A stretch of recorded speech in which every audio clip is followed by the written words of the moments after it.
This afternoon, we're going to talk about, 2 clicks. There we go. Yep. We're going to talk about optimizing the immune system. But this, he asked me if I'd share something else. I'll let you choose. So do you want to talk about the #1 diagnosis in America, or do you want to talk about the #1 killer in America? Is that the same? No. No. Okay. But it's very interesting. Oh. Yeah, you could probably argue that, and we'll talk about that. Yeah, you could argue that. But Does the the Choice immune, again?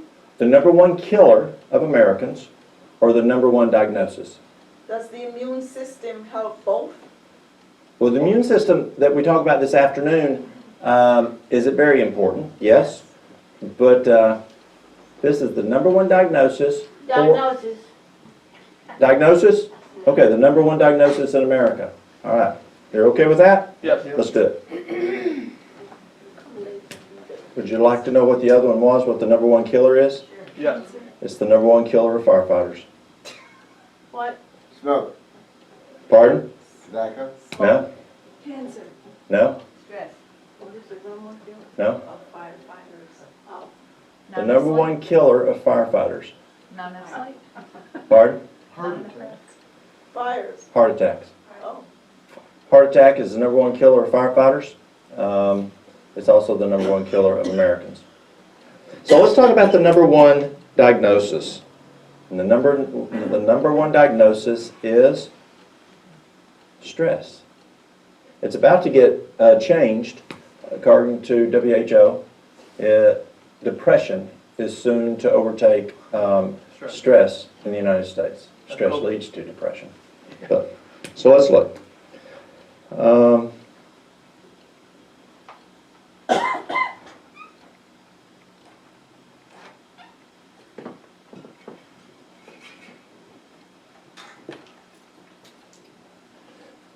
So I'll just read some of these items and try to just share with y'all. First is I'll look at the impact of stress on America. I'll look at the major causes of stress, the effects of stress on the immune system, and natural treatments for stress. And we don't have time to go over all of this, but I'll try to hit the highlights. The impact of stress on America. Even as their economy roared, more Americans were stressed, angry, and worried last year than they have been at most points during the past decade. Now, I'm reading from Gallup poll 2019, and when you look at healthcare and you want to find statistics, you can't find 2020 yet. You've got maybe some 19, definitely some 18. It just takes a few years to accumulate. Government's not that fast. I used to be on the governor's task force in Virginia on an item, and we would make policy for the state of Virginia. And I represented industry, everybody else was education. And why, I don't know, but anyway. And they'd say, so what do you think? And I'd say, guys, if you're a private industry, you would have gone bankrupt because they just take too long. They're not very fast. So this is from a Gallup study in 2019 for the year of 2018.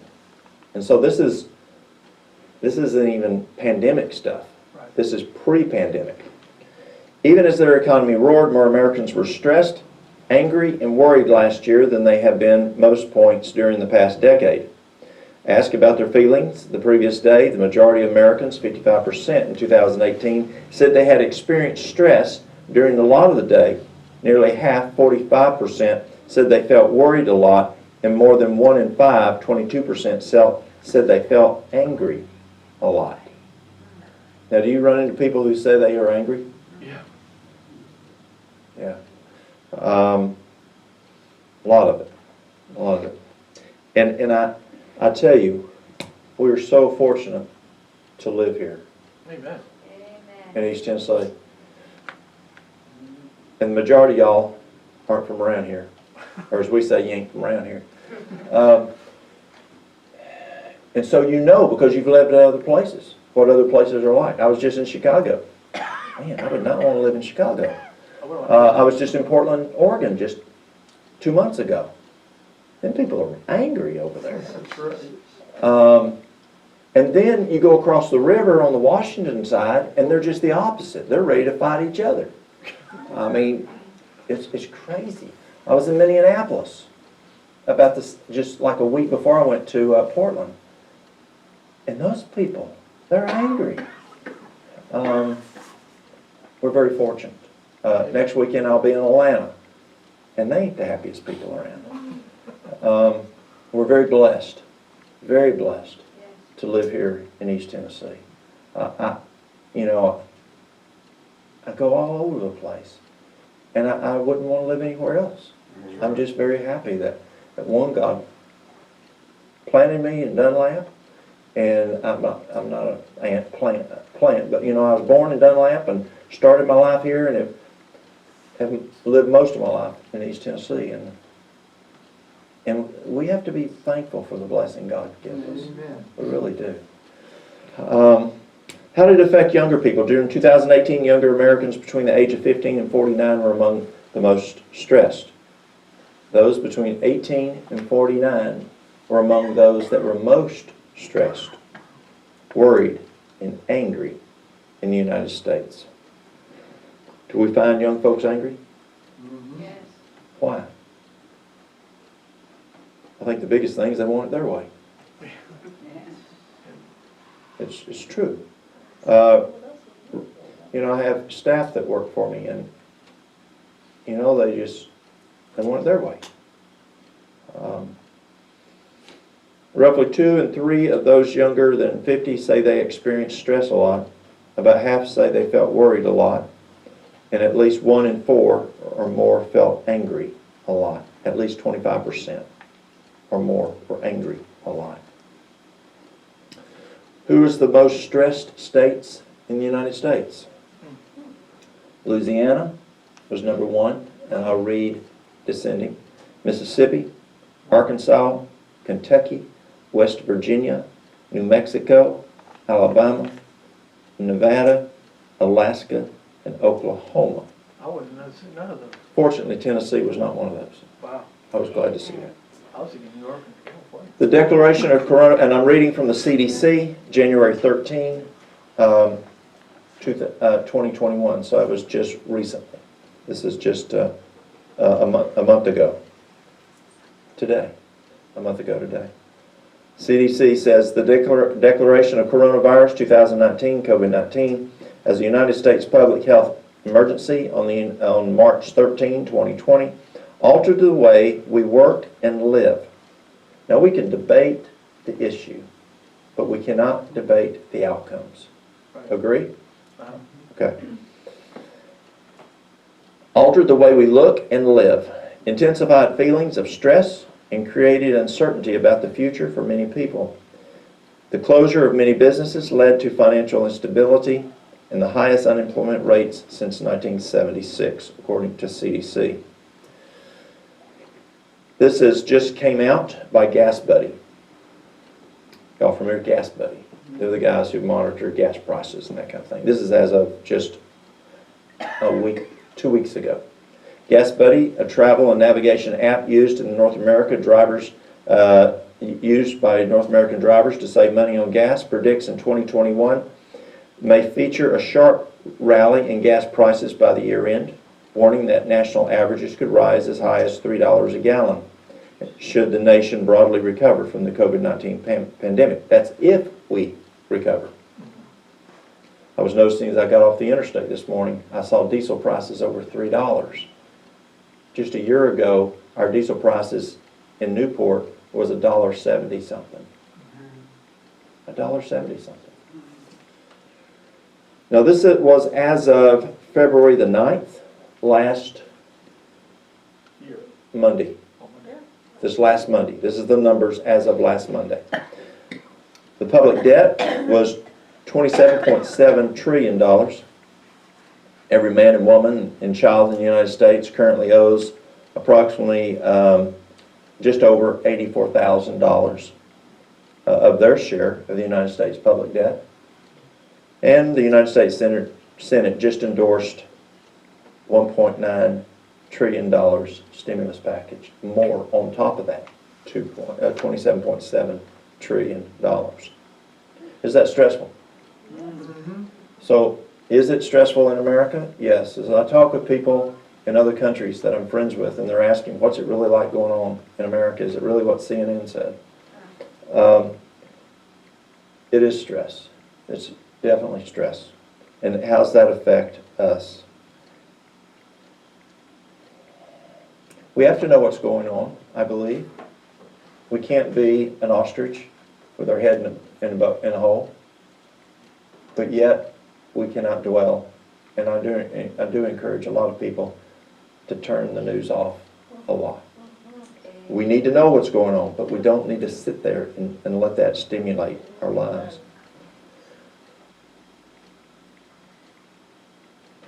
According to the American Institute of Stress, stress has major different causes, and this is important, which can vary from person to person. So one cause can affect you one way, and it can affect your wife another way, or vice versa. It's not a cookie cutter. A situation or condition that bothers one person may not worry another person at all. Some individuals get stressed easily, while others need several different stressful events before they begin to feel the physical or psychological effects. There are some people that there's some people that they fall apart just hearing something. There's some people you don't tell them what's going on because they just can't cope with anything else. And so you have to protect those people. And there's some people, they don't get stressed enough. They just care less about anything. Although what individuals find stressful may differ, there are some common stressors. What are major causes of stress in the United States? And why I'm talking about causes is because that's what you got to fix.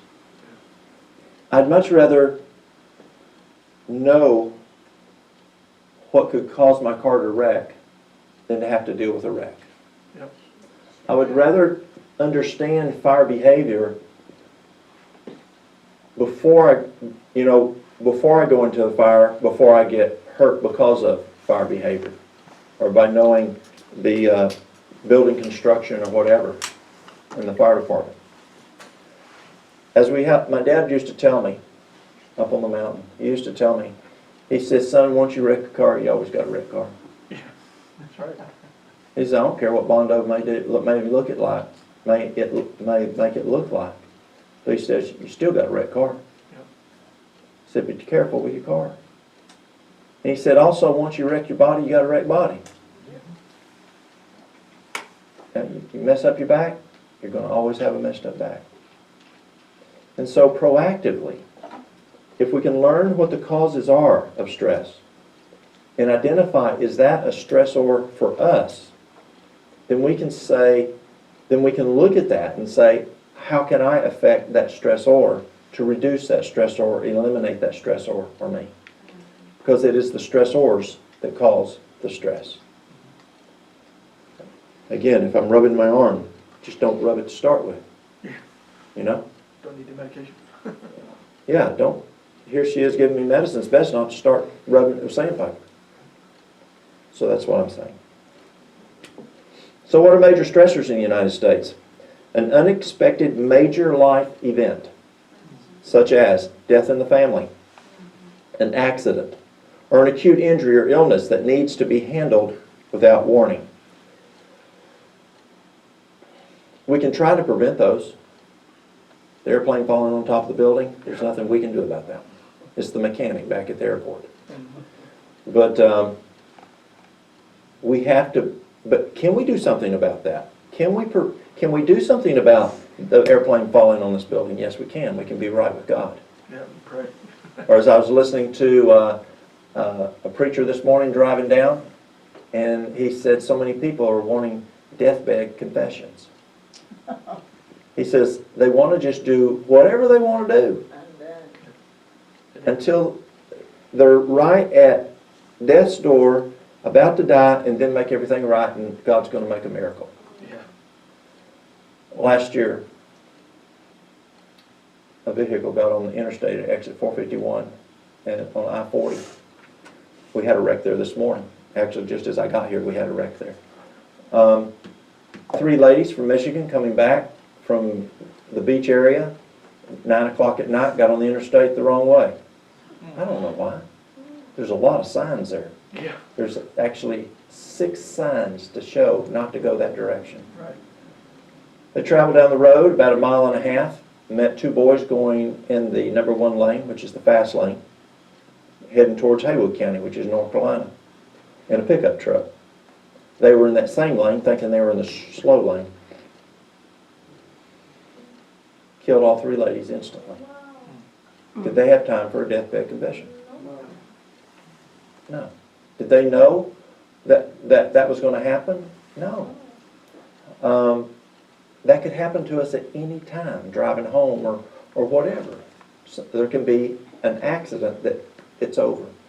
So can we be proactive in that event? Yes. Make things right with God now. And keep it right with Him. I think that's important. But from a stress standpoint, things happen. That's an acute, unexpected event. Diet.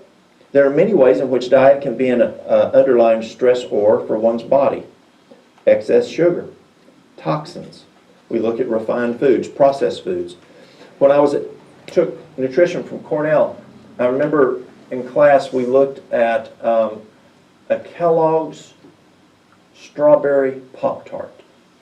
Now mothers would say, oh, that's good. Yeah. I can have strawberry Pop-Tarts for my child. Well, when we dissected or looked at the ingredients that caused it to taste like a strawberry, there was no strawberry. There was over 100 chemicals that caused it to taste like a strawberry. Over 100 chemicals that Cornell found in the lab that caused it to taste like a strawberry. Those are not healthy, many of those. And I tell you, all 100 are not on the label. No. So excess sugar, toxins, caffeine, alcohol, food sensitivities and allergies, and nutrient deficiencies. Can you have a person that weighs, the largest patient I ever had was 572 pounds. And he was literally deficient in nutrition. Yep. Can you believe that? He was eating empty calories. He was eating food that didn't have healthy nutrients in it. It was processed, what his diet was. And usually when I'm working with folks that are in that upper 400, 500 pounds up, and I sit down to ask them, tell me, what do you eat for breakfast? What do you eat for dinner? What do you eat for supper? What do you eat between meals? It's usually the same stuff. It's hamburgers, hot dogs, pizza, chips, soft drinks. That's the big guys that I usually see. Chicken, more so culturally. But it can be from the South. Had a man one time.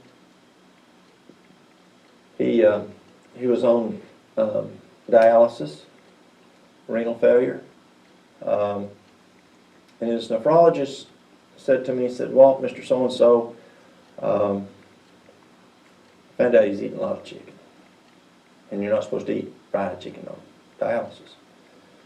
He says, you need to talk to Mr. So-and-so. He said, his numbers right now look like if he chooses to stop eating the chicken, he can probably live another 6 months. But if he keeps on eating the chicken, he's probably going to die with not even making a month. So I saw Mr. So-and-so and his wife, and I said, Dr. Gordino says that here's the situation, it's your choice. God gives us choices, how can we make people do something, you know? And so I said, here's the situation, what's your choice? He looked at his wife. She didn't say a word. Looked at her. He looked back, looked down, looked up at me, and he said, I'd rather die happy. He made a choice.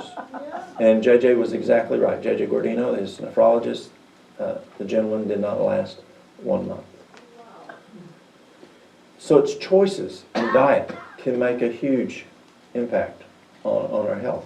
If I had continued eating dairy, I wouldn't be standing here today. It's just, I was dying. And we have to make the right choices. So diet can cause stress. See,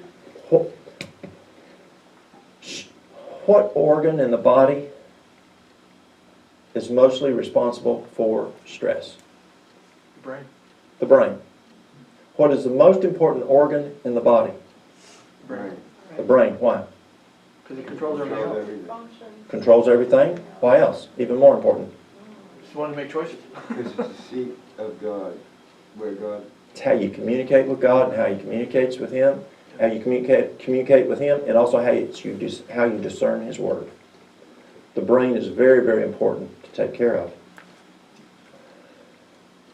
We learned that to take care of the brain, and we'll talk more about that, I think, this afternoon. It's also how the Holy Spirit comes in. It is. It's how He communicates with us and how He works with us. Absolutely. So, how do we keep the brain healthy? Number one way is keep the blood healthy. See, the blood is the fuel to the brain. How do we keep the blood healthy? It's what we eat and what we drink.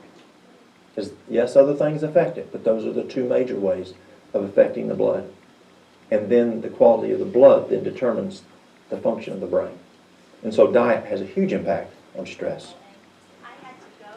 Whether you eat or drink or whatsoever you do. Chronic health problems, especially those that are not especially resolved with medication or surgery, and persist on an ongoing basis, chronic diseases and chronic infections. You have acute issues and you have chronic issues, issues that happen over a long period of time. And let's say a person has, let's say pain, major pain.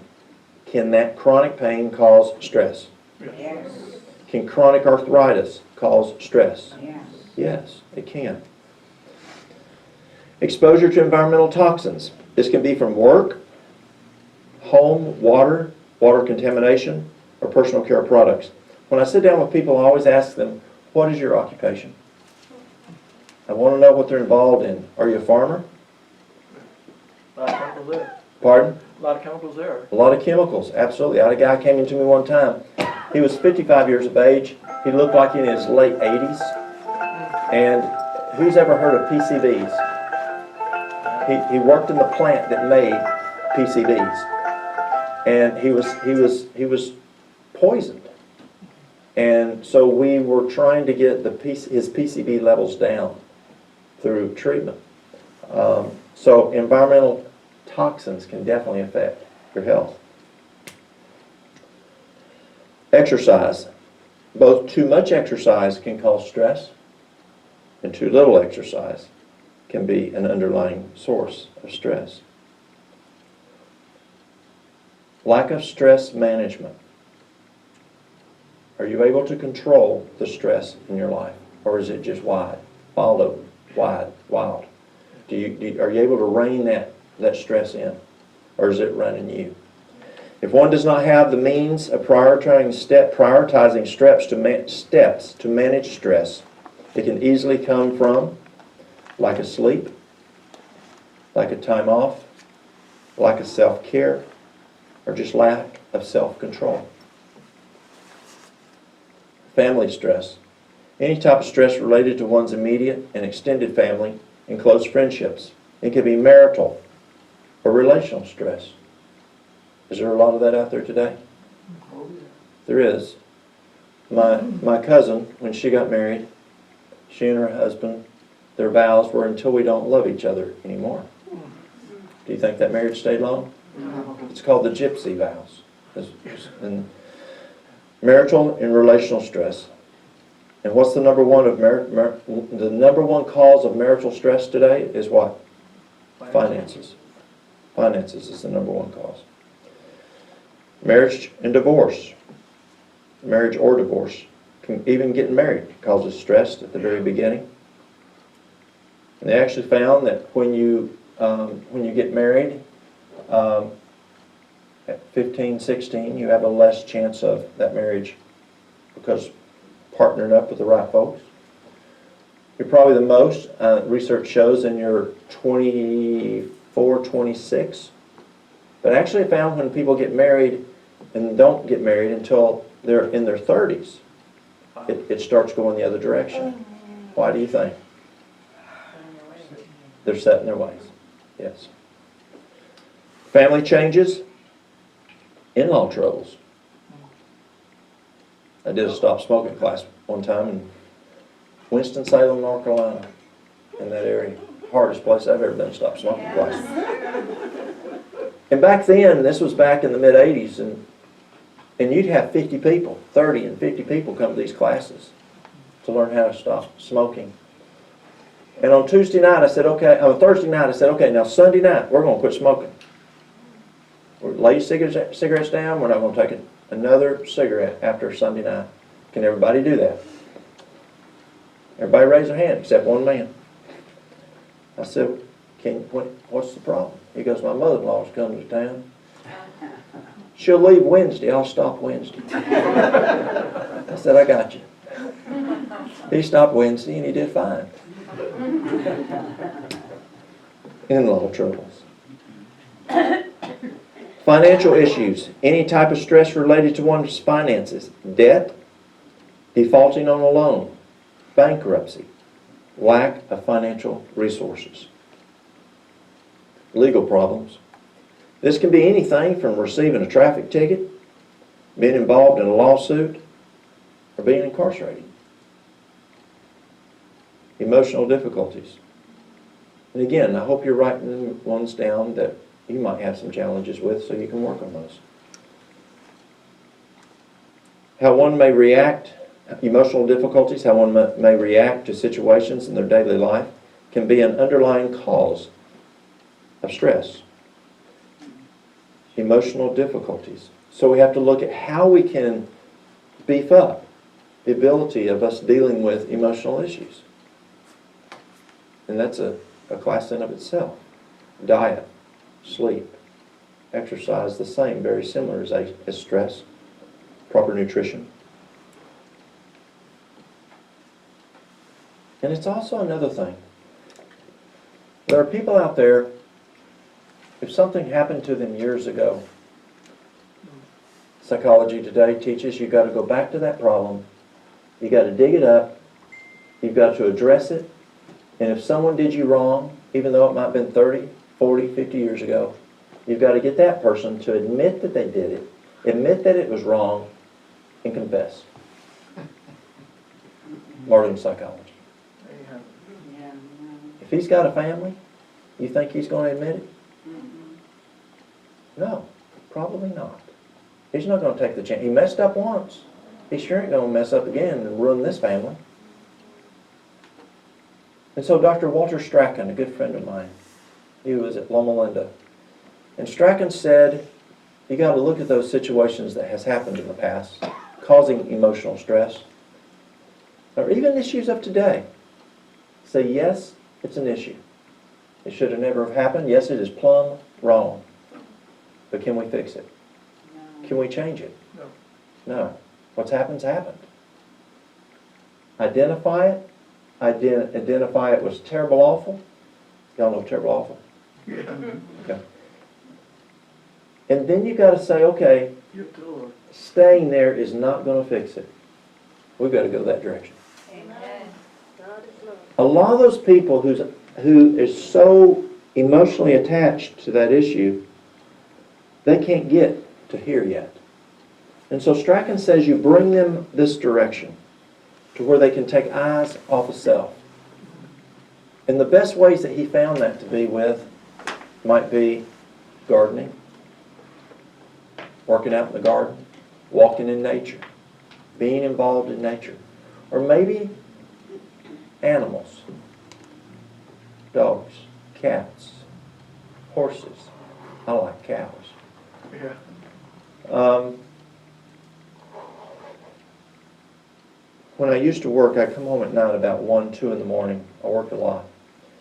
stressed at work, family's asleep. I'd only see the family on the weekends because I get home after they'd gone to bed. I'd get up before they got up and go back to work. And I'd come home stressed, and my golden retriever would meet me at the door. And she'd jump up and put her paws up on my shoulder, and I'd just hug her. And literally, the stress would just fall off of me. So healing. Animals are so healing. Another thing Dr. Strachan found that can take your eyes off of self is that right there and that right there. Children. Children can be very, very healing, especially for women. Y'all have something that we don't have. I enjoy my grandkids, but I'll tell you what, Mary Lou's even closer. And if she could do anything, it'd just be with my grandkids. She'd be happy. Strachan said to spend time with children.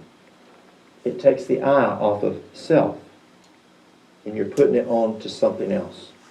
But Strachan said don't stop with just agriculture, gardening, or with your dog, or with the children. He says you got to go over there, and you got to put their eyes on Jesus. That's where true healing is. But sometimes you have to take steps. But emotional stress has to be dealt with. And you've got to identify what are those causes. Again, the cure is in the cause.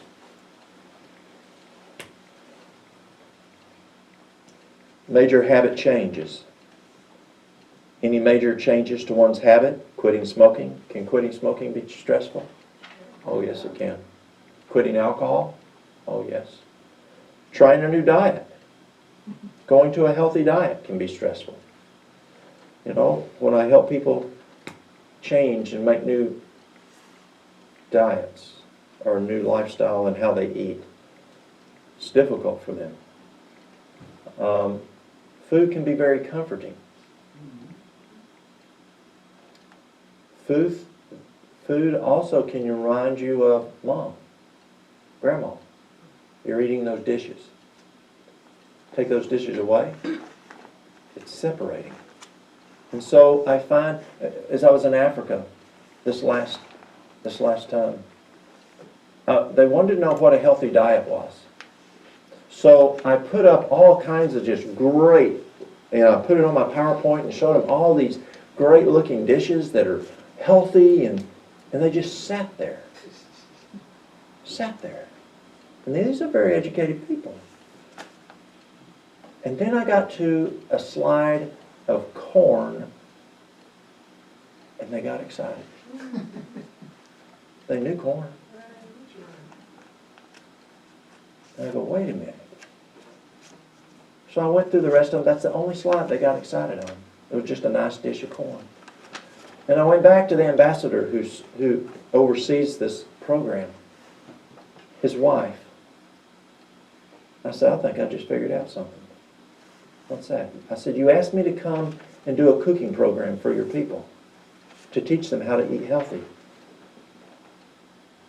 We've got to take your food and make it healthy. Amen. That's right. My wife is not from here. We met in Chattanooga, but she's up near Canada. They don't know how to eat our food, make our food. They don't even know how to eat our food.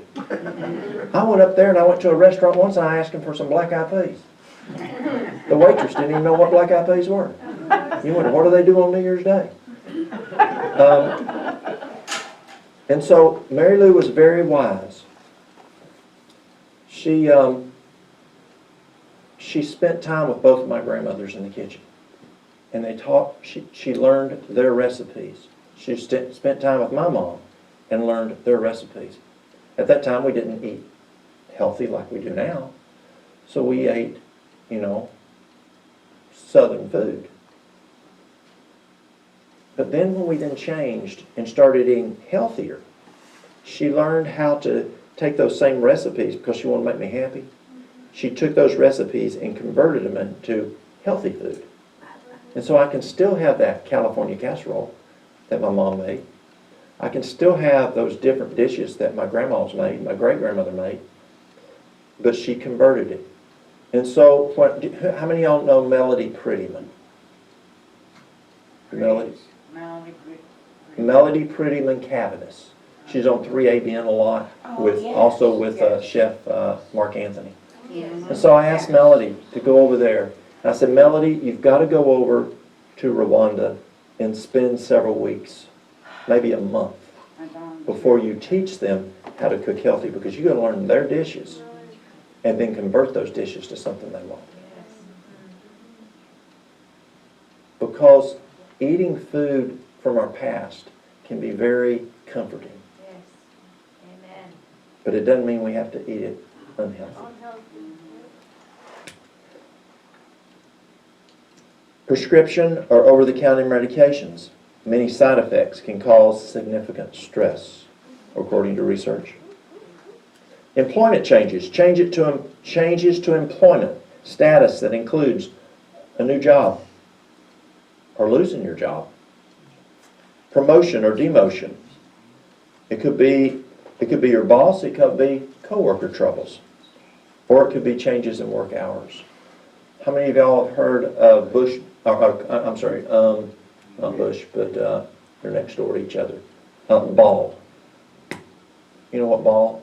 You make canning jars. Oh, yeah. They also make cans. Ball. If you work for Ball, you work so many weeks on first shift, so many weeks on second shift, and that's 12-hour shifts. So you work like a 7 to 7 during the day for so many weeks, and then you work a 9 to 7 in the morning, so many weeks. And those poor folks that I work with that say, it's killing me. Yeah, it's killing you. Because your body is just like back and forth and back and forth. So changes in work hours can affect stress. Education. Changes to schooling, education. One may be receiving. Starting formal education be stressful. It's stressful to me. I'd rather just be out playing. Yeah. Ending formal education. There's a security in going to school. Y'all have known people that decided to just be professional students Yeah. because they were stressed going into the workplace. They knew how to be a student, but they didn't know how to get a job. Or changing institutions. I remember I went from a 2-room schoolhouse to a school that had, I don't know how many, but they had several rooms that had just my grade. I mean, that was stressful. Do y'all remember this old school up on Cable? How many schoolrooms did it have? 1. Didn't have K, it had 1. 1 through 8 was 1 classroom. That's all I had when I was a kid. Changes in living situation. Changes to one's housing or environment. Moving, remodeling, lack of stable living situation. May not be a good situation for what people are living in. It's not very stable. Who's ever remodeled a house or built a house? Very stressful. People say only do it once in a marriage. It's rough on a marriage. How about fear? Any apprehension or worry that interferes with daily life is a chronic stressor. I did a talk this last Monday night on moving to the country. And it was a Zoom that went all over the U.S. And there was people in there in New York City, and people who were all over, and that were country living. But the topic that I spoke on was country living and why we shouldn't live in the city. We should live in the country. And this one lady in the city, New York City, she says, "Oh, I couldn't move to the country. Then people have guns." And New York doesn't. And I said, "Ma'am, New York City's got guns, don't it?" She says, "Yeah, but you know what they're going to do." Yeah, okay. Well, maybe they do, but I don't. I sure be scared up in New York City. Yeah. She says there's bears. And she says, there's spiders and snakes in this country. Yeah. Oh, yeah, spiders in the city. I think she was looking for excuses, maybe. But the fear, and I have to share this with y'all. Maybe the lady in the back will understand, I don't know. From Chattanooga. I live up in the mountains. which is very similar to folks up on Cagle, to folks up there. Well, I go in the school system, and we were talking Wednesday. I teach kids nutrition and lifestyle in the school system. And I don't know if I should tell this or not. Too late, you started. Pardon? It's too late, you started. Okay, so the kids asked me, so where do you live? We had to be outside because a dump truck hit a power pole over in Cosby and took out the whole half of the county in power. And so we were outside because there's no power inside. They couldn't see. So we were out in the pavilion as I was teaching the class, and they said, so where do you live? I said, I live up on the mountain, up on that mountain, John Mountain. Well, we live out in the mountains too. Well, I knew they did. They were elementary kids. And I shared the story about the lady in New York City that didn't want to come because we had guns. And this one little girl, it was almost like Art Linkletter. She says, we only shoot strangers. Just serious as could be. Say that again? We only shoot strangers. And all the other kids in the class, they just sat there like, yeah. You have to be from the country to understand that.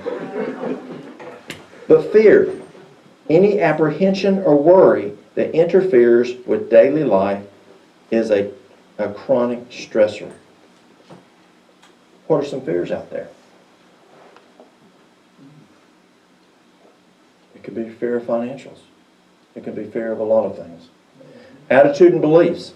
The way one views the world or the rules one may follow can be a source of stress for one's body. What kind of rules do you live by? There was a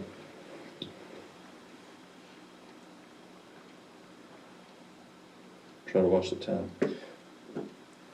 I'll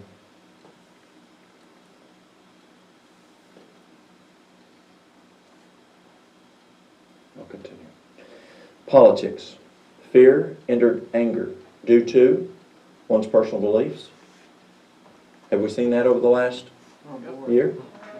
Do we still see it right now?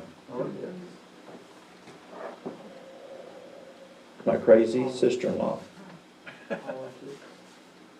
and her mother and sister just drove down to West Palm Beach. Yesterday, they drove over to Donald Trump's house. Drove up to the house. They're jokers. Rolled the window down and asked the Secret Service. whoever those people were. They said, we just thought we'd ask President Trump if he'd like to go out for pizza with us. Can you imagine someone doing that? Call him crazy. That'd be cool, man. The man sent them on their way. Politics. Fear and or anger due to one's personal beliefs. Mainstream and social media. Mainstream and social media. Is that cranking people up? Depending on which one you're listening to. Or how about social unrest? Does that cause stress? It does. Politics. How about pandemics? Pandemics can alter the way one works and lives, intensifies feelings of stress, and creates an uncertainty about the future. The closure of many businesses leads to financial instability and unemployment, as we read before. What is the effects of stress on the immune system? Suppresses it. Ongoing stress makes us susceptible to illness and disease because the brain sends defense signals to the endocrine system, which then releases an array of hormones that not only gets us ready for an emergency situation, but severely depresses our immunity at the same time. Some experts claim, and this is amazing, see if you've ever heard this before. We've heard it before, but where's the science? This comes from Psychology Today. You've heard of the magazine Psychology Today. This is out of research, out of Psychology Today. Let me read this sentence. Some experts claim that stress is responsible for as much as 90% of all illnesses and diseases, including cancer and heart disease. Have we heard 9/10 of all diseases starts in the brain? Yep. In the mind? It is true. Doesn't mean you're crazy. Stress, anxiety, depression. Anxiety is increasing so much out there. I've got a buddy of mine, he's a neurologist. And I asked him, I said, Arvo, are you seeing more anxiety today? He says, yes, Walt. It's just going crazy.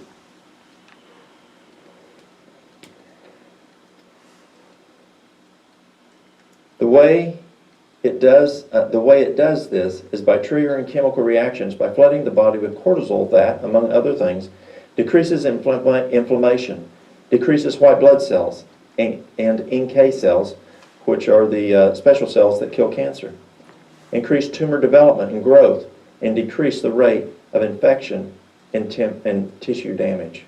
That's what stress does on the body.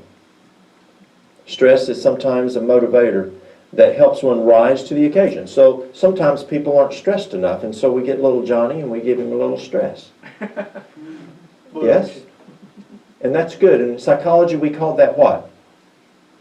Eustress, E-U-S-T-R-E-S-S. And that's healthy stress. But the chronic stress is the issue. At other times, it's simply overwhelming.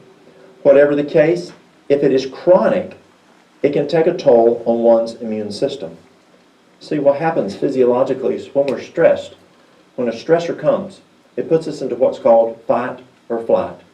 And when we go into fight or flight, cortisol goes up, adrenaline goes up, then what happens? Blood pressure, clotting factor, communication to the nerves, communication to the muscles, your glucose, your blood pressure, pulse.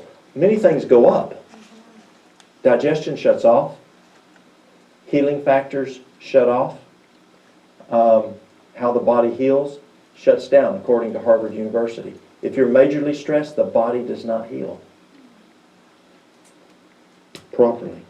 Stress occurs when life events surpass one's ability to cope. Stress occurs when life's events surpasses one's ability to cope. It causes their body to produce greater levels of stress hormone, cortisol. In short spurts, cortisol can boost one's immunity by limiting inflammation, but over time, their body can get used to having it too much or to having too much cortisol in their blood, and this opens the door for more inflammation. In addition, stress decreases the body's lymphocytes and the white blood cells that can fight them off. Let me read that correct. In addition, these stress decreases the body's lymphocytes, the white blood cells that help fight off infections. The lower one's lymphocyte level, the more at risk they are for viruses, including the common cold and cold sores. High stress levels can cause depression and anxiety, again leading to higher levels of inflammation. Inflammation, we have to have inflammation. You cannot totally get rid of inflammation. It's like you can't totally get rid of cholesterol. We have to have some cholesterol for the body to work properly, but you have to have the right level of cholesterol. You have to if you had a wound here and you didn't have inflammation, it would not heal. You have to have inflammation for healing. But too much inflammation causes a vast area of problems. High levels of inflammation point to an overworked, overtired immune system that cannot properly protect the body. And that was from Cleveland Clinic. Did you know? Who's read Neil Nedley? Neil Nedley, great source, Depression on the Way Out, proof positive. If you're looking for a good resource on understanding science behind how the body works, it's an excellent resource. I'd start with Proof Positive. And there Dr. Nedley says that just 1 minute of anger, 1 minute of stress, major stress, blows the immune system for 6 hours. 6 hours. See, Nedley says that just let's say a 12-ounce can of soft drink, whatever, what's folks most drink around here? Mountain Dew, Sundrop. Pepsi, Sundrop? Sundrop. Sundrop, okay. It's mostly Mountain Dew up where I am. Similar. 1 12-ounce drink will lower your immune system 50% for 4 hours. Add a Snickers bar to it. Now, I'm not talking the ones today in the store. I'm talking the one when we were kids. Those little ones. One of those, and 1 12-ounce soft drink, according to the research, it will lower your immune system to only 1 white cell out of 14 white cells are working for the next 4 hours. It anesthetizes, puts blinders on 13 out of 14 white cells for the next 14 hours. 4 hours. 4 hours. Stress wipes out your immune system for how long? 6 hours. That's only 1 minute. That's Yeah. only one. And 1 minute of it, yeah. Now, a milkshake, the regular size milkshake, or one piece of cheesecake, taking dairy out of the equation, it's the sugar, will wipe out your immune system 92 to 93% for the next 4 hours. Milkshakes are comforting, aren't they? Yeah. Yes. But it can wipe out your immune system significantly, 93 to 94% for the next 4 hours. Natural treatments for stress. We've got just a few moments. I'll cover a few. According to Mayo Clinic, eating a healthy diet, getting exercise, getting sleep. Sound familiar? They love. It's in that little book, Ministry of Healing. Taking time for hobbies, such as reading a book, gardening, or listening to music. Fostering healthy friendships. Are friendships important? Yes. Amen. Who's heard of the Breslov-Belloc study, or the Alameda County study in California? It was 6,900 people. And they looked at what caused people to live longer or die quicker. They looked at a number of things that can cause you to live longer and die quicker. One is eating breakfast or not eating breakfast, exercising or not exercising, smoking or not smoking, drinking. But they also found there was a young lady who was doing her PhD who linked up with Breslov and Belloc, who wanted to find out, does loneliness cause a person to live longer or die quicker? Die quicker. And so that's why Mayo Clinic is saying fostering healthy friendships keeps the immune system up. Amen. Do we choose, let me ask, are these your young'uns? Okay, how old are they? 5 and 6. 5 and 6. Okay? I got a granddaughter that's 5 and a grandson that's 6. Do you choose who they run with? Yes. Why? I'm concerned about the influences. Yes. Should we, just as much as you choose who they run with, should we choose who we run with? Amen. Absolutely. Too often parents may say, you can't play with Johnny, but we go and play with Johnny's parents. So friendships, and it says healthy friendships according to Mayo Clinic. Do we have healthy friendships? Or is it a person who's negative all the time? They pull you down because they're always complaining. They're just terrible awful. Or they might be mean as a striped snake. It is a law of the mind that it gradually adapts itself upon the subjects of which it is trained to dwell. That's why you don't let your children run with those kids. Because I remember one time I came home. We were sitting and eating supper. This was years ago. And Walter's, he's 33 now. And he was young. He was probably, I don't know, he was probably around 9. And he said something at the supper table. He's never heard that at our home. And I looked at Mary Lou and I said, Where did you get that? where were y'all today? Well, there's this new family just moved in from where I'm from. And we went over to see them. I said, And they had a little boy, 2 boys, Walter's age. One was a little younger and one was his age. And I said, Walter, I don't have a problem if you run with them kids. But if I hear that again, something like that, you can't run with them no more. And it was weeks later. Come home, had some supper. Walter said something again. I looked at Mary Lou and I said, were you over with them kids again today? I said, Walter, that's it. Can't run with them kids anymore. Because just as you protect those kids, I had to protect those kids. Because what they were saying, what he said was totally inappropriate. Not what would normally be said in our house. But do we do that for us? Do we protect us as well as this mama here and this grandma here protects these kids? We should. Amen.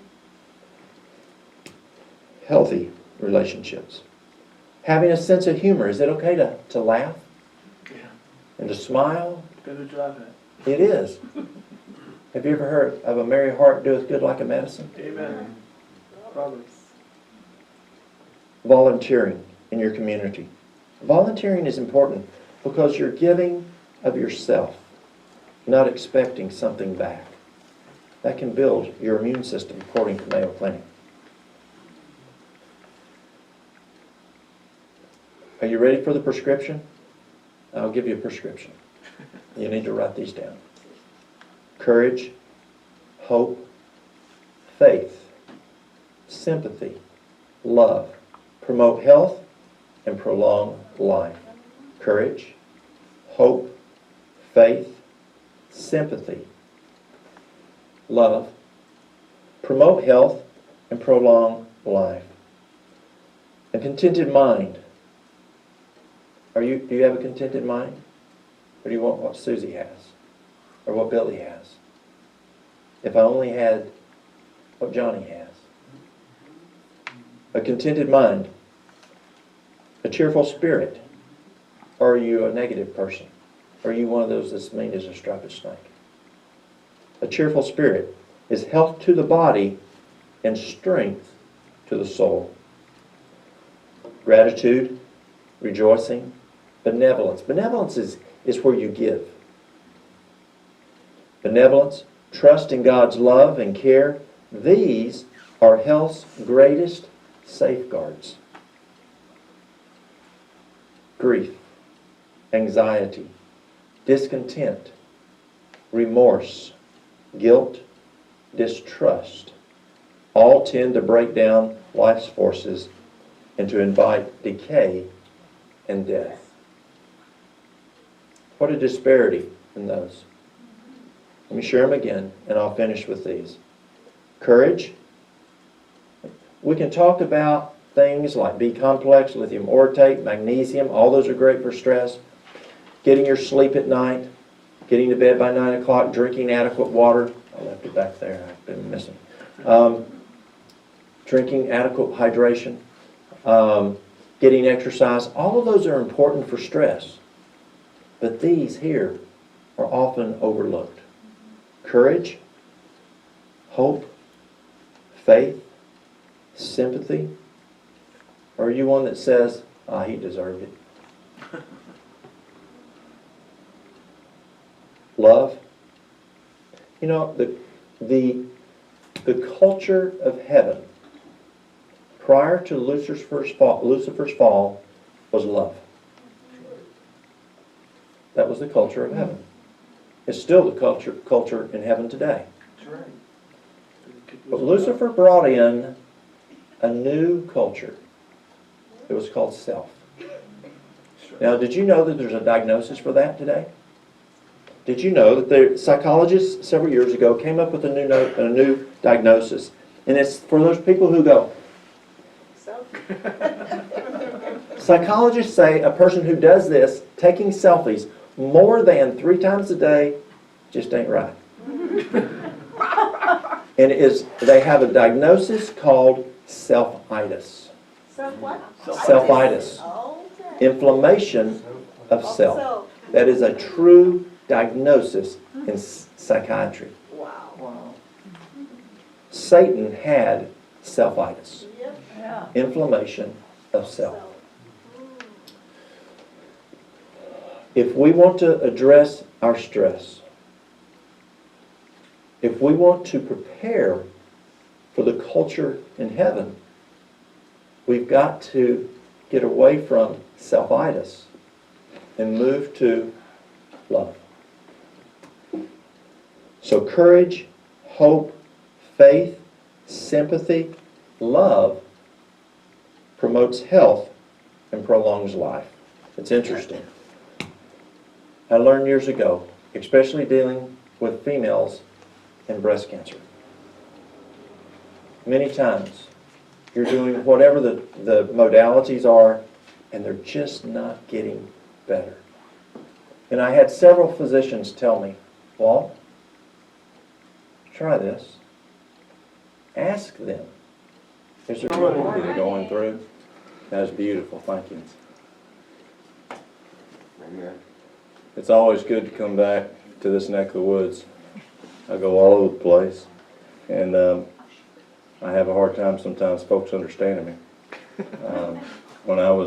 Since I was here last time, I've been to Africa a couple times, and I was speaking to the Parliament and the ambassadors and the Supreme Court Justice and the ministries of different agencies for the country of Rwanda on lifestyle health. And it was for 4 days. And I asked them, I said, do they speak English? They understand English? Because when you translate from English to Kinyarwanda, it's a 1-to-3 ratio. So you speak for 1 minute, it's going to take 3 minutes for them to translate. You lose a lot of time, and you can't cover as much in a meeting. They said, yes. I said, great, good, I can get a lot more information out. So I get up, and I'm standing in this huge room full of people. I got one sentence out, and this man gets up and walks up to me. He's an ambassador. Walks up to me, and he whispers in my ear, he says, turn off the Southern. Well, that's kind of hard for a fellow from Cagle Mountain. And I'm thinking, do I talk like a Yankee, or what do I do, you know? So I know I have to go. I go to New York City, and I go all over the U.S. speaking, and I know communication is so people understand you, and so I've got to try to talk right. And so I thought, well, I can do this. So I tried the best as I could, the balance of that meeting.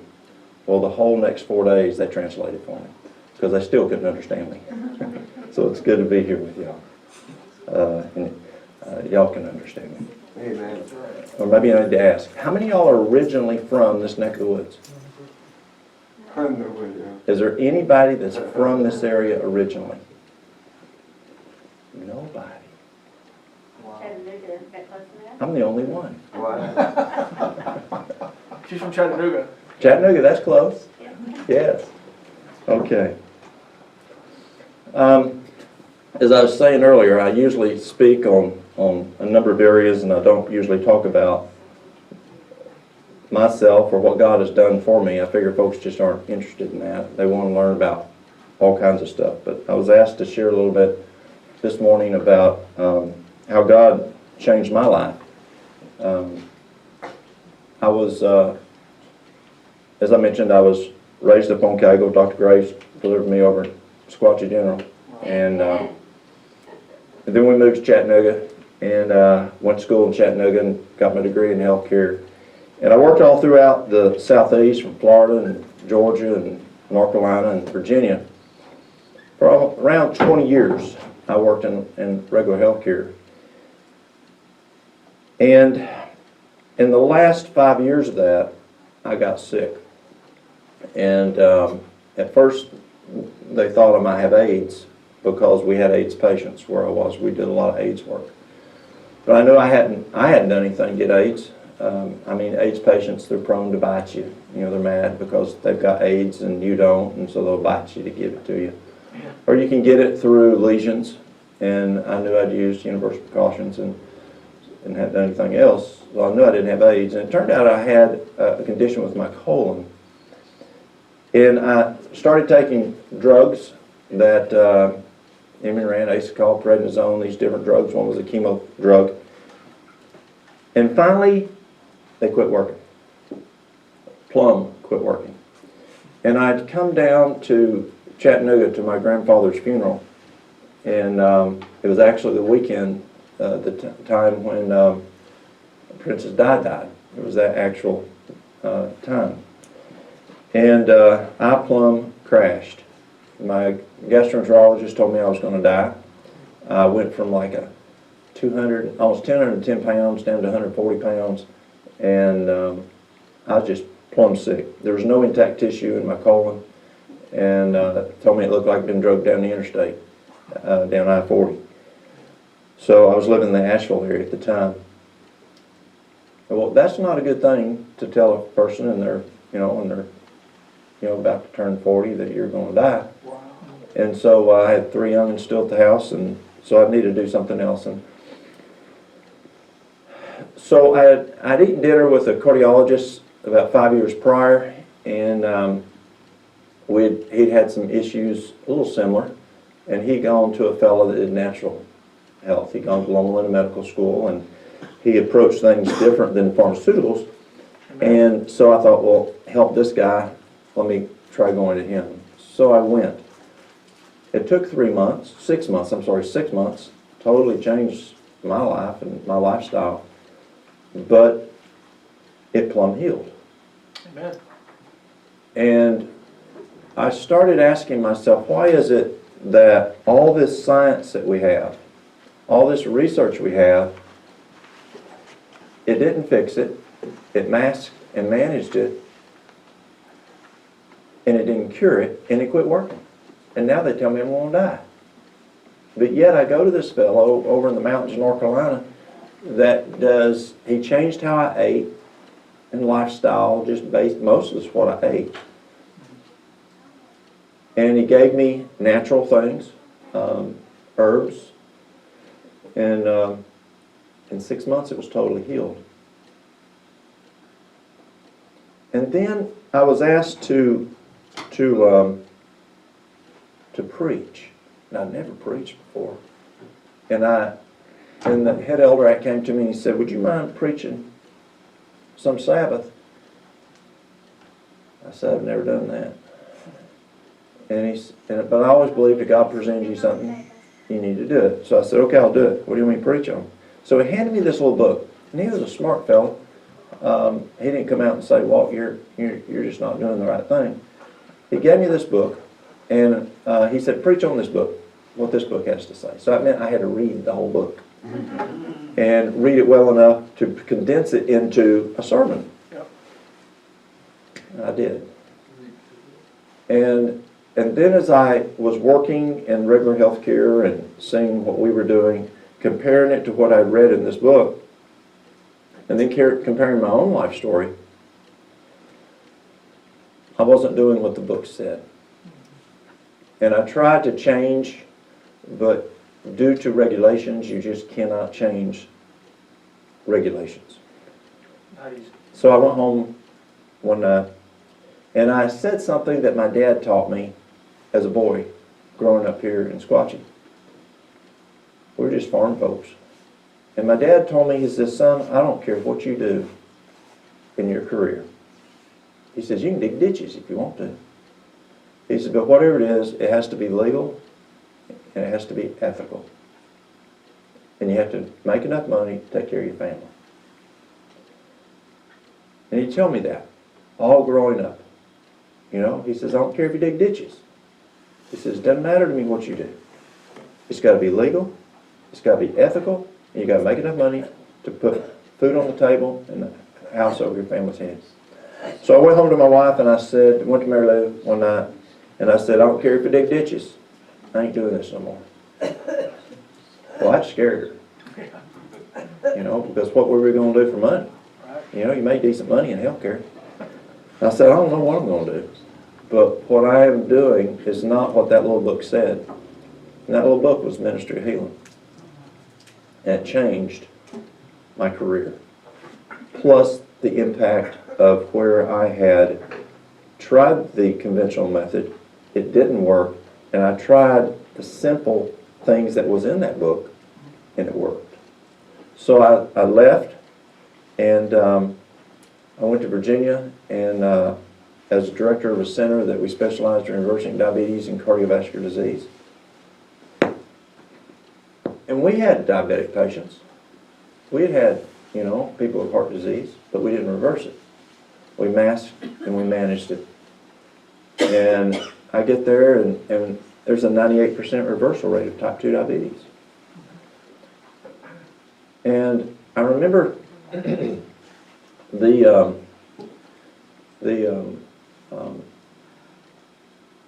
went in one day to a meeting, and we only fed breakfast and dinner.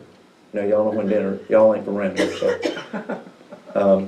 let me share a quick Kegel short story to you. One day, I come back from Chattanooga. I'd gone to see my mom's folks.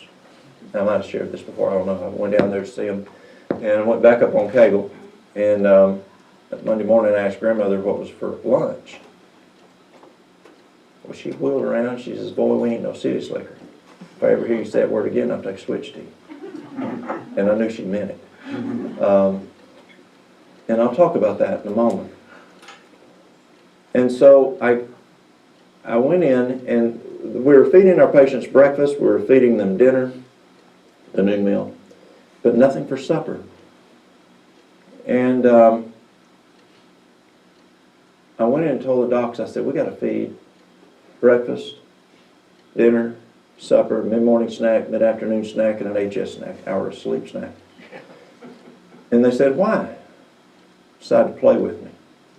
And they said, why? I said, well, it's standard practice. It's what you got to do. And it's what the American Dietetic Association recommends.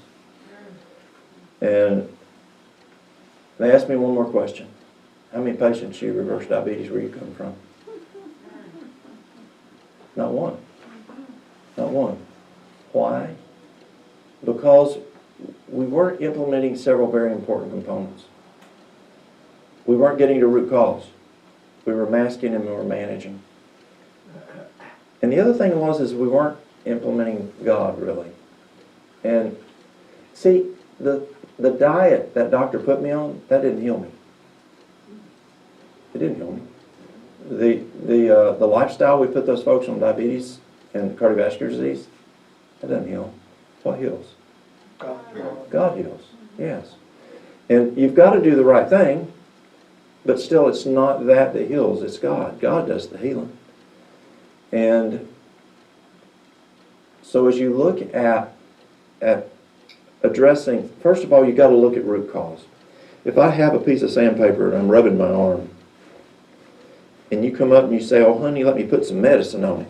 And you put some medicine on it. And then when you leave, I go to rubbing it again. And you come back later and you say, oh, it's still looking bad. It's going down. You're now getting on the bone. And you put more medicine on it. When you leave, I go to rubbing it.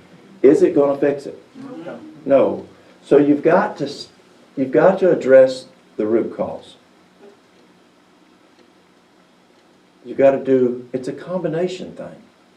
It's a partnership between us and God. We've got to do our part. It's like farming up on Kegel. You know, it wasn't my dad and granddad that grew that food. But they didn't just sit there on the couch and say, okay, God, grow the food. Does he do that? Who's ever been farming? Can you do that? No, you got to get out there and do your part. But it's a combination between God and us if we obey. Let me read something. Exodus 15:22. Exodus 15:22. And said, if thou wilt diligently hearken unto the voice of God. And let me back up. The Bible is very conditional. The Bible's conditional. If you do this, this will happen. If you do this, this will happen. If I said lunch again, I would have got the switch. Yes? Anybody know them old mountain women? Grandma took the switch to me. I wouldn't have had to worry. She'd done warn me once. There was no counting when I was a boy. 1, 2, 2 1/4. No. If they'd ever told you, they'd told you, and next time you got it. But, you know, God's like that.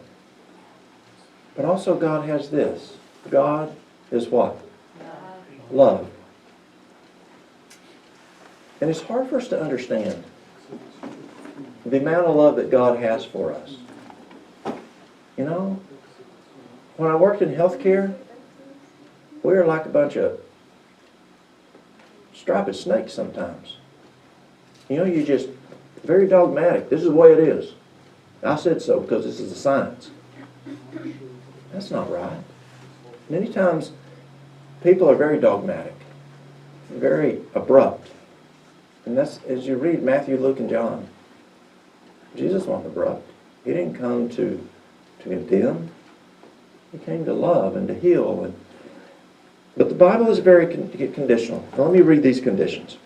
Exodus 15:26. So God is strict, but God is strict with love.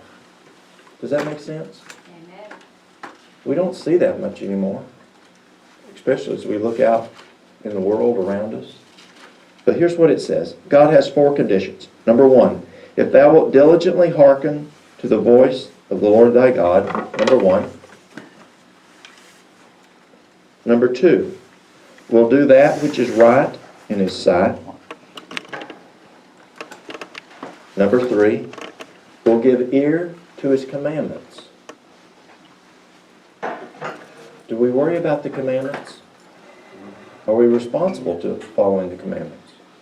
Is there conditions if we don't follow the commandments? There is. And will keep all his statutes. Will keep all his statutes.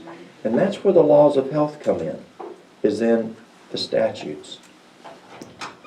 If we diligently hearken to the voice of the Lord thy God, and will do that which is right in his sight, and will give ear to his commandments, and keep all his statutes, I will put none of these diseases upon thee, which I have brought upon the Egyptians, for I am the Lord that healeth thee. That's a promise, y'all. So what was I doing wrong? I wasn't keeping the statutes. I was not taking care of my body as I should. That I learned in that little book. And if you don't have that little book, maybe y'all have them, they could get it from you. You could get it from them. But it's a simple book. I give it out to the folks I work with a lot. And it's just very basic, but it's the foundation. It's kind of, did you ever take a test and the teacher punch holes in anybody a teacher? And punch holes in the grade sheet, and then you circle all the things, and then they lay it on top of it, and then wherever you don't have, where there's not holes, they'll put the red pin to it. Remember that? Well, that book, Ministry of Healing, is like that grade sheet. It shows you the basics of what we need to do. And if we do that, it's amazing the health. We just did a class. I just finished a class. I've never done one like this before. I usually do an in-house program. I did 2 of them over in Africa, and last year I did one by Zoom. I did one in person and one by Zoom. I was supposed to do 2 more last year. I was supposed to be there actually right now, but I accepted this because I wasn't able to go there because of coronavirus. But I just did one that was over the internet. I've never done that before. It was on our Facebook page, and I just did live, and whoever listened. And people from California, all over the U.S., Europe, over in Africa, South Africa, all over the place, watched. And when they applied these simple laws that I did, that I learned in that little book, that doctor had me do, I've got one couple over in North Carolina that happened to be watching. He lost 40 pounds. She lost 20 pounds. We got folks that don't take their diabetes medicine no more. Type 2. Type 1, yes, it's not uncommon to see type 1 go from 80, 60 units down to 5 units. But folks are off their cardiac meds, and we just did a 28-day program. It's so simple, but it works so effectively. I had a lady, this last time I was in Africa, she came in and she was, she had her glucose was 399 her first day. She was on insulin, she was on metformin, 2,000 milligrams of metformin. She couldn't hardly walk at all. And in 14 days she was out, literally, she was out jogging like this. When she came in, she had a walker, and she was having assistance. In 14 days, she was off all of her metformin, off all of her insulin, and her blood sugar was, in 14 days, her blood sugar was 115. Isn't it amazing? Amen. But I want to be clear. Yes, she ate a specific diet. Yes, she exercised. Dr. Kipner at Duke University found if you exercise 4 times a day, it's significant in reversing type 2 diabetes. Loma Linda Medical School found that if you, as we were talking earlier today, if you walk 20 minutes, if you do a 20-minute power walk, Loma Linda found it lowers the blood sugar more than one shot of insulin. Amazing. Kempner was a genius over at Duke. He was a German scientist and a German physician. So we had people eat a certain diet. We had them exercise 4 times a day. We had them drink adequate water. And let me see. Did I bring my water bottle in? Is there a blue water bottle there? There is. Good. Let me share with you how to drink. This is amazing. See, what happens is if you have a sponge and you pour a whole water bottle on it, what's going to happen? Most of the water can come off. It's going to soak it up and it's going to what? Spill all over the table, wherever. Yeah.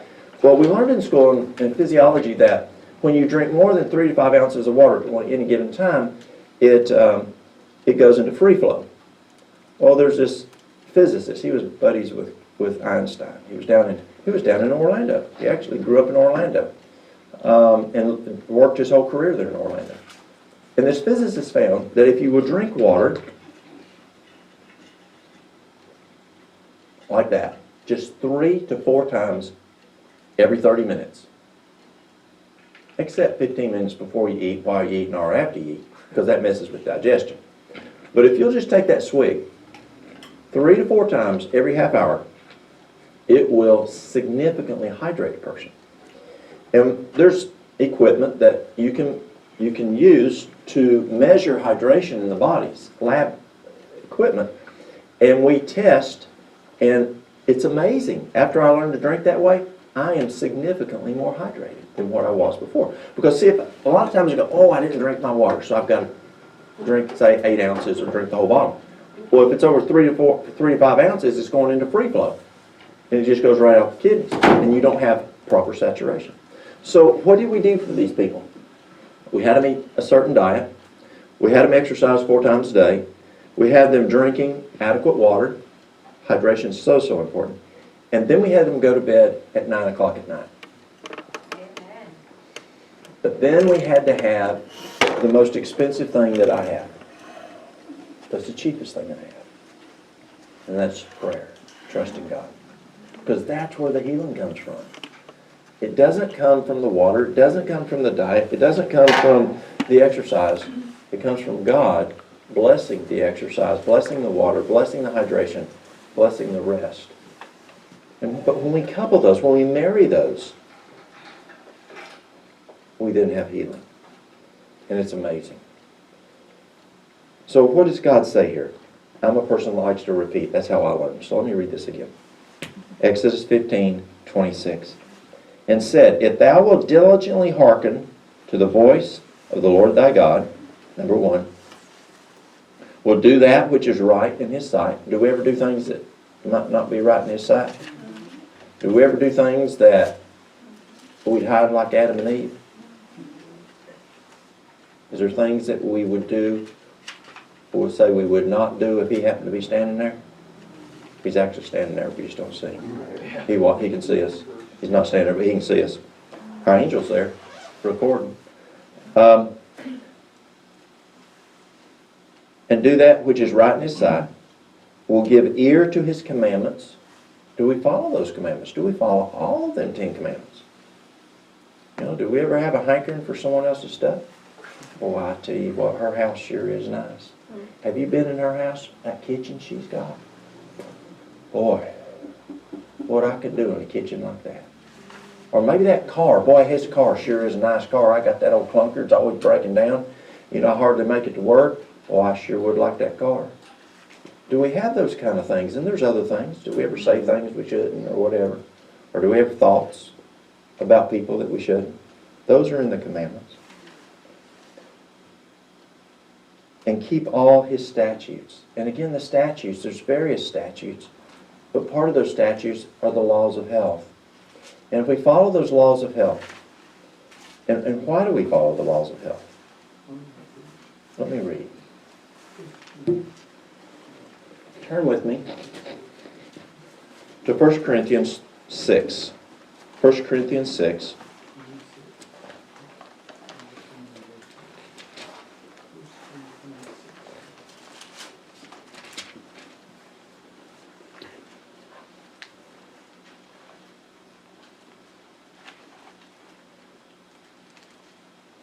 15. Let's see here. 1 Corinthians 6:15. Know ye not that your bodies are the let's see here. Is that the one? Let's see here. No, here we go. 19 and 20. What? Know ye not that your body is the temple of the Holy Ghost, which is in you, which ye have of God, and ye are not your own? Now, when we look at, you know, we might eat a certain way. Maybe eat hog jowl and chitlins. And is hog jowl and chitlins good for us? No. But it's my body, I can do whatever I want to. Or maybe I talked to someone yesterday, and they drank.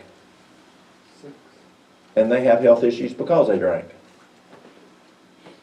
It's my body, I can do whatever I want to, they say. Or maybe they smoke. Or maybe they just don't care for their body like they should. And they think it's theirs. What? Know ye not that your body is the temple of the Holy Ghost, which is in you, which ye have of God, and ye are not your own? So it's kind of like at work, you can't just treat things like the way you want to because it ain't yours. Well, our body's not ours. Why? It says here, for ye are bought with a price. Therefore glorify God in your body and in your spirit, which are God's. So how was it bought? Christ's death. When He died, He bought our body. So we don't belong to ourselves.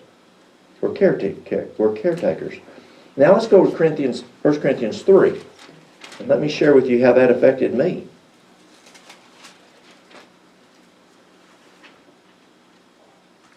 Let's see here.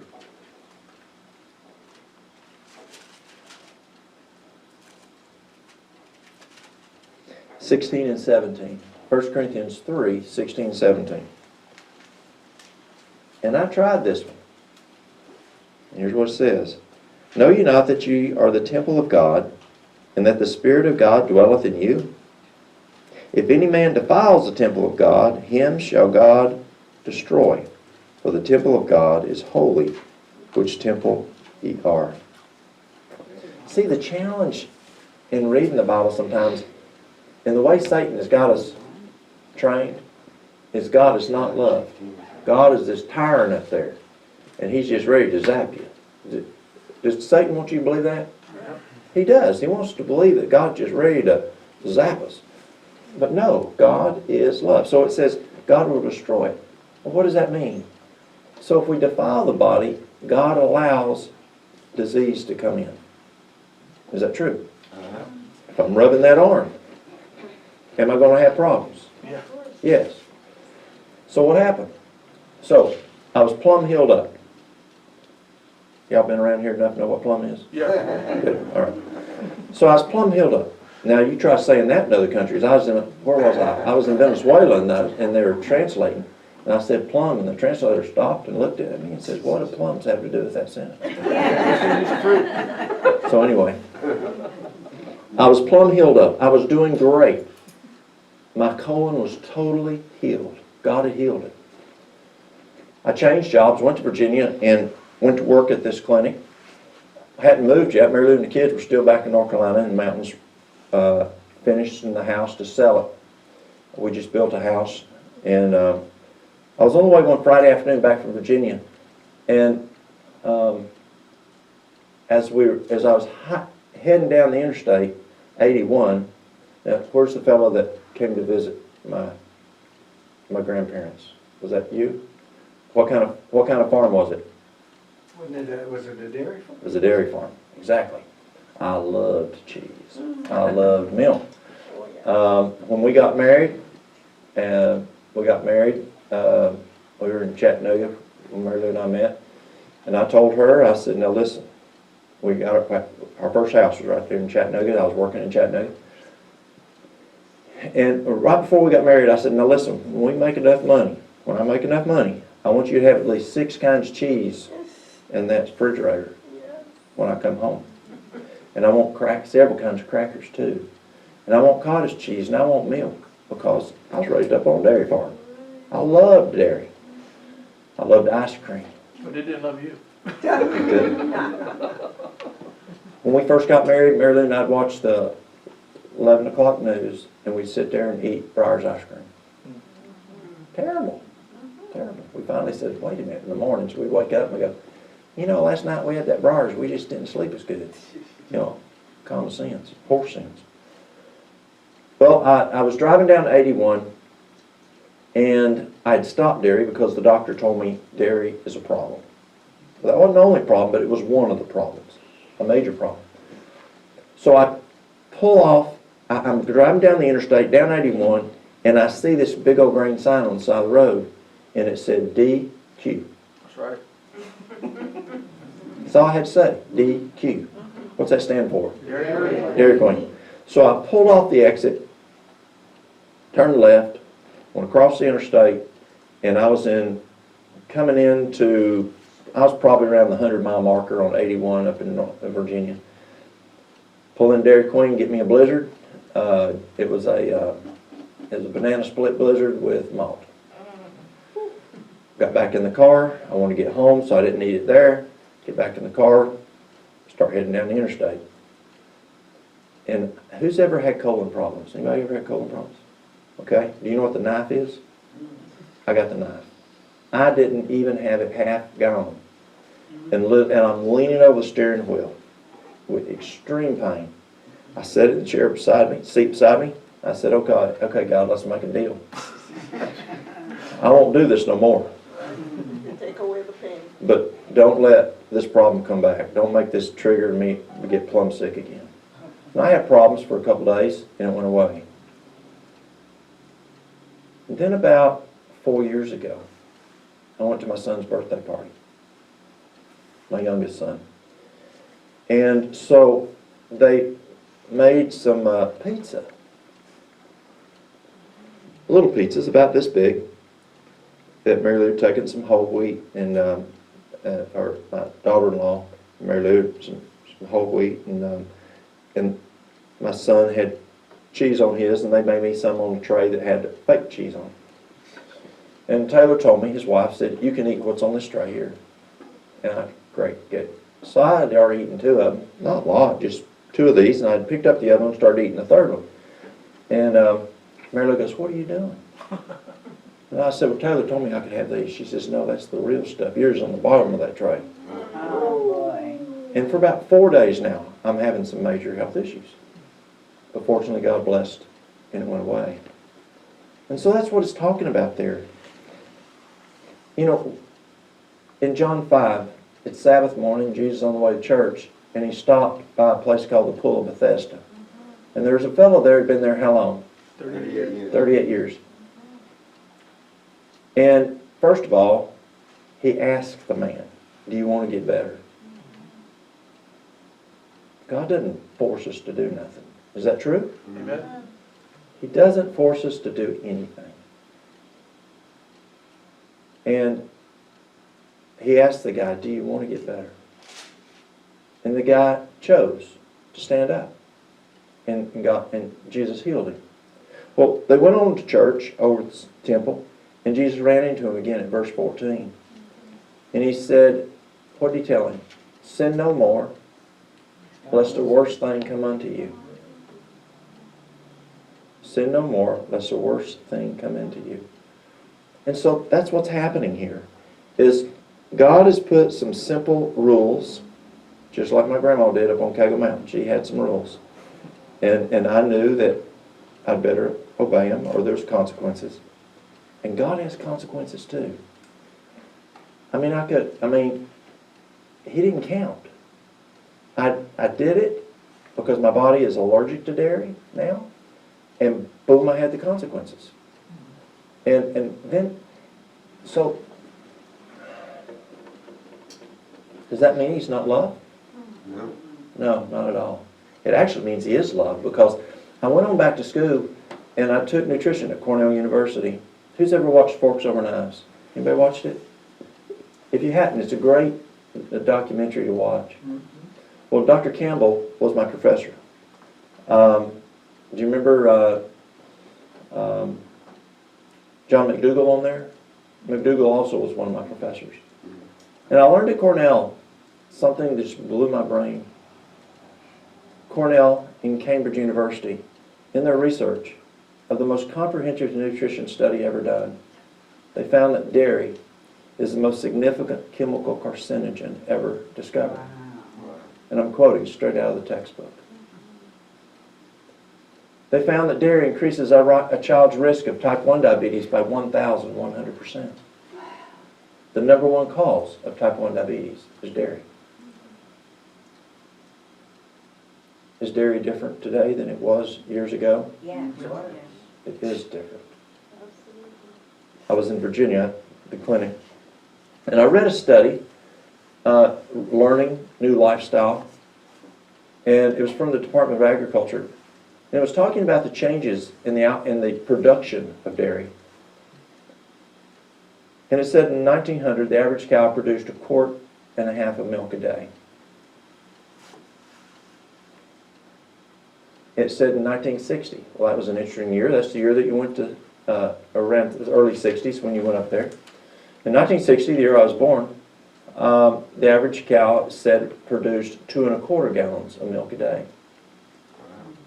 And it said in 1998, the average cow in the United States produced 15 gallons of milk a day. So, coming from a background likes looking at science and validating, I called Dad, my father. I said, I couldn't ask anybody back in 1900. So, which my great-granddad, who also was there a lot up there, he was alive then, and he had dairy cattle. But I asked Dad in 1960, what were we doing up on Cagle Mountain on the farm? Well, he tells me in pounds, because that's a dairyman thinks in pounds. And he converts it, and he said just a little over 2 gallons. Right on national statistics. There's a man up in where I lived in Virginia who was my dad's age, and he'd been dairying all these years. I said, Mr. Owens, what were your cows doing in 1960? He said just a little over over 2 gallons. So I said, Mr. Owens, what are your cows doing now? And he told me what they were doing then. And I said, Mr. Owens, what is the difference between 1960 and what your cattle is producing now? And he said, well, it's upbreeding. I agree with that. We did that up on the mountain. Dad would get semen in and artificial insemination. And I said, no, Mr. Owens, it's something else. What else is it? And he said, it's what we feed the cows. I have a friend, he grows a bunch of chickens. Thousands and thousands of chickens. He and his wife will not eat chickens because he knows what's in the chicken feed from Tyson's. He will not eat that feed, those chickens, because he knows those chemicals that are in the chicken feed. So there's been changes as America has changed, the world has changed, but the laws are there. God wants us to take care of our bodies.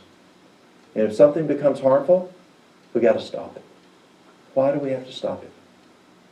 Some bodies are not our own. It's not our own. That's exactly right. If you're driving if you work for a company and you have a company vehicle, can you just drive it any way you want to? You got to take care of it. We have to take care of our bodies. And sometimes we learn the hard way. And we find out we have health issues. But here's the neat thing. Many times, the majority of times, if you change it and quit doing it, just like if you're mean as a striped snake and you're mean to people when you talk to them and you're rude and God touches your heart and you're not mean no more and you're not rude anymore and you have that love, does God forgive you? Amen. He does. And many times He forgives in our bodies, and our bodies will heal. Yes, there's times that there's not. And sometimes we have questions, just as my 5-year-old, my 6-year-old have, and I have to say, you just have to trust me on it. I remember I was about 5 years old up on Cagle one night, and I asked Granddaddy something. I said, why? Why? He says, boy, you just got to trust me. You just got to trust me. And we just got to trust God sometimes. You know, all the time we got to trust Him. And later on, He'll answer that question.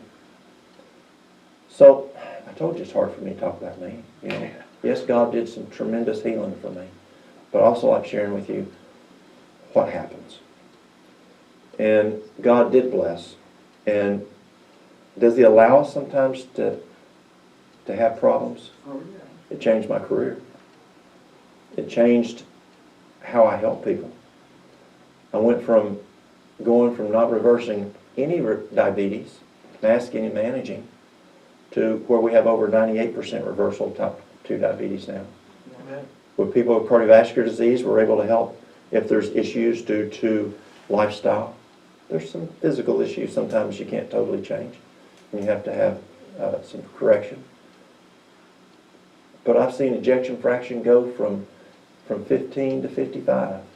I've seen ejection fraction, ejection fraction is just a fraction. It's a number of how much blood goes into the left ventricle divided by how much blood is squirted out into the rest of the body up through the aorta. But I've seen it where they've gone from 15% up to 55%, from 18% to 65%. Totally based on how they treated their body through lifestyle. And he taught that with me. And so as I had to go through that, which changed my career, but it also helped me also understand the importance of lifestyle and how it can make a person feel terrible awful. And it can put you to the point that you could die. And so it does help my empathy to understand when a person's in that situation. But I can tell them, it takes two things. There's a good chance you can change how you're feeling, how your health is. Number one, trust God. And two, do what's right. And many times your body will heal. Let me share this here. Deuteronomy 7:15. Deuteronomy 7:15. And the Lord will take away and the Lord will take away from thee all sickness, and will put none of the evil diseases of Egypt, which thou knowest, upon thee, but will lay them upon them that hate thee. And again, it's conditional, based on Exodus 15:26. And let me share one more thing that I learned. And this is amazing. When physicians understand physiology in its truest sense, when physicians understand physiology in its truest sense, their use of drugs will be very much less. And finally, they will cease to use them at all. Now, it's conditional. What's the condition? They have to understand the physiology. Their use of drugs will be very much less, and finally, they will cease to use them all. The physicians who depend upon drug medication in his practice shows that he does not understand the delicate machinery of the human organism. So, what is that saying? Does that mean we get rid of medications? No. An example, type 2 diabetes. I was talking to a person the other day and I said it's easier to reverse type 2 diabetes than it is to nail fungus. What page is that on? It is HL 264.4. I was talking to a person in healthcare the other day and I said type 2 diabetes is easier to totally reverse than nail fungus, toenail fungus. It's simple. Type 2 is simple. Why? Because we understand the physiology.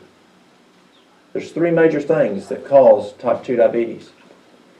Number one, you've got glucose that goes from the blood into the cell. Insulin opens the door and allows it to come in. If the cell gets too large, the door doesn't open right. Kind of like this time of year when you try to open the door or the window and it just doesn't. Isn't it nice to be able to talk to folks and say window? I can't do that in most places I speak, probably anywhere I speak. Anyway, and when you try to open that door and that window, it can't open too well because it's froze. You know what I'm talking about? Mm-hmm. It's swelling. Well, what happens is the cell, if it gets too large, the insulin receptor does not work as well. And therefore, the brain identifies there's not enough glucose in the cell. It tells the pancreas to produce more insulin, more door openers, and now your blood insulin level goes up. Your blood glucose is up because it's not going into the cell properly because the door's not opening right. And so you're trying to strong open this door. The second thing that causes this door not to open right, is fat. Now, we live here in East Tennessee, and we fry everything: maters, taters, ice cream, pickles, chickens, pigs, poke, okra. I was in Chicago recently speaking, just a couple weeks ago, and at the airport, I saw in the newspaper, I saw these 2 marijuana leaves.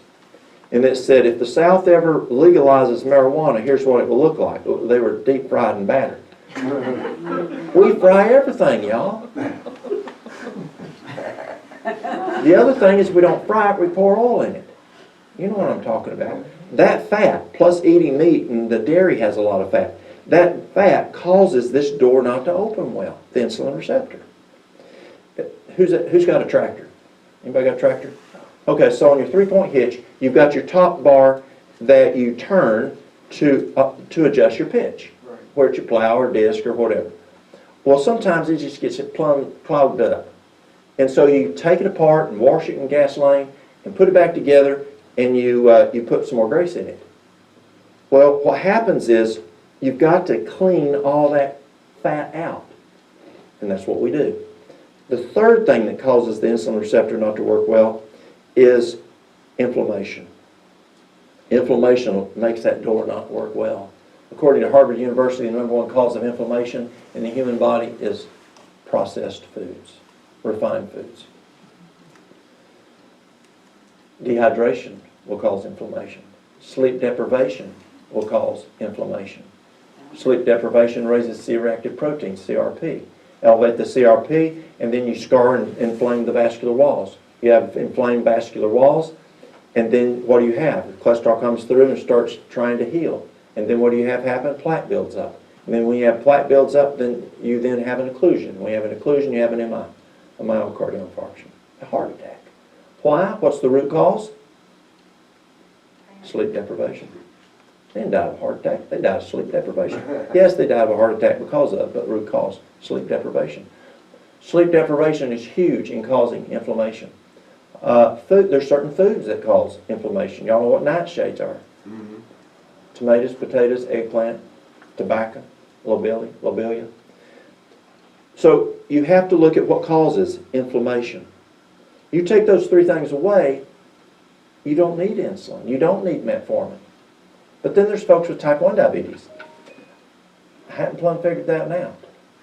Yes, I've seen how to bring it down to many times to just 5 units, but not plumb.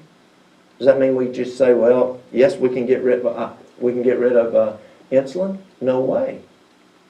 Because we don't fully understand the physiology. The problem is we spend too much time studying pharmacology instead of physiology. Yes. It's huge. It's huge. And so I share with y'all, there's good hope. As you look at your health challenges, it's 2 things. I had to plumb stop what I was doing. I had to start doing things that would heal my body. But also, I needed God. I needed God to do the healing. I can't do it.